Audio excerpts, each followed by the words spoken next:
ग्रामीण भागातील प्रज्ञावंत विद्यार्थ्यांसाठी घेण्यात येणाऱ्या जवाहर नवोदय विद्यालय प्रवेश परीक्षेमध्ये आत्मामालिक शैक्षणिक व क्रीडा संकुलाची विद्यार्थिनी कुमारी बाविस्कर अक्षया महेश या विद्यार्थिनीची निवड झाली असून इयत्ता 8वीच्या प्रवेश परीक्षेत तिनं घवघवीत यश मिळवलं असून जवाहर नवोदय विद्यालयामध्ये इयत्ता 9वीमध्ये तिनं प्रवेश मिळवला।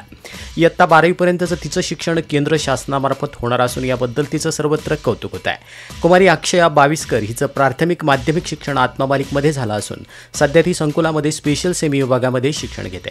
कुमारी अक्षया बाविस्कर स्पेशल सेमी विभागातील इयत्ता 8वीतून निवड झालेली पहिली विद्यार्थिनी आहे।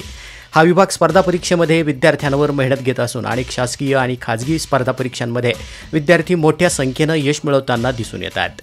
आत्मामालिक माध्यमिक गुरुकुलाचे प्राचार्य श्रीमान निरंजनजी डांगे सर यांच्या मार्गदर्शनातून सर्व विषय शिक्षकांचं मार्गदर्शन तिला लाभलं असून या यशाचं संस्थेचे अध्यक्ष माननीय श्रीमान नंदकुमारजी सूर्यवंशी साहेब यांनी खूप खूप अभिनंदन केलं असून तिला पुढील वाटचालीसाठी हार्दिक शुभेच्छा दिल्या आहेत। आत्मामालिक न्यूजसाठी संपादक सागर आहिरे, कोकम ठाण।